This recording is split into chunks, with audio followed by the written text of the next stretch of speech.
You know that everyday, simple cough? Ever stop to think about the story behind it? Well, today we're doing something pretty cool. We're cracking open some incredibly rare 100-year-old Indian medical texts to see exactly how this common ailment was understood way back when. And what's so wild about these documents is that they're basically a time capsule. On one page, you'll find these super precise Western-style descriptions of the body, but right alongside them, ancient Ayurvedic wisdom. So a simple cough suddenly becomes this amazing window into two totally different ways of looking at the human body. All right, so here's how we're going to break it down. We'll start with the mechanics of a cough. Then, we'll dive into the Ayurvedic concept of imbalance. After that, we'll check out a whole library of remedies, and finally, we'll see how these two views come together to look at one body. Okay, first up, let's start with a view that probably feels pretty familiar to most of us. The idea of the body as this complex biological machine. From this angle, a cough is just, well, a physical event. Now, you might expect a 100-year-old text to be kind of vague, right? But look at this. It's an incredibly detailed mechanical description of expiration, how muscles move, how the ribs contract, the whole process of forcing air from the body. It's basically pure physiology, treating the body with some serious scientific precision. And this is where it gets really interesting. Look at the level of detail here. They didn't just describe breathing, they measured it, they quantified it. They're talking about tidal air, that's your normal breath, at 20 to 30 cubic inches. And they even calculated the extra air you can force out and the air that's always left in your lungs. I mean, this is basically data-driven analysis from a century ago. Just incredible. And they don't stop there. They actually go on to create this whole classification system. A cough is one thing, sighing is another, sneezing is something else entirely. Each one is broken down as its own specific mechanism involving different parts like the pharynx and fauces, which is really just the back of your throat. It's so systematic, it feels like it could be from a modern medical textbook. So that all makes sense, right? It's clear, it's logical, it's the body as a machine view. But here's the twist. In these exact same texts, there's a profoundly different way of understanding what's going on, which leads to the big question. Is a cough just a mechanism? And that brings us to this other perspective. In this view, the body isn't a machine at all. It's more like a delicate, holistic ecosystem. And a cough? Well, that's not just a glitch. It's a sign that the entire system is out of balance. To really get this, we need to talk about something called the doshas. In Ayurveda, there are these three core energies, Vata, Pitta, and Kapha. The idea is that they govern pretty much everything that happens in your body and mind.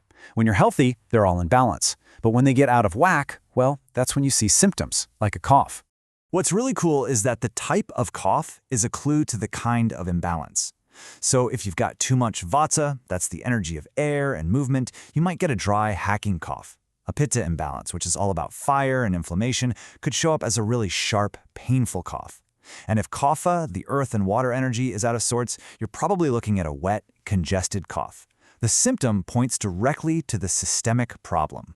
And this quote from the text just nails the entire philosophy. It's amazing. It says, it's easier to give a child butter than to constantly sweep the nursery clear of germs, because the butter makes the soil unsuitable for the seed. Get it? Instead of just attacking the seed, like a germ, the idea is to strengthen the soil, your body's internal environment, so illness can't take root in the first place. So, if the goal is to restore that balance, how do you do it? Well, that leads us straight to this huge, incredibly specific library of natural remedies that are documented in amazing detail right in these texts.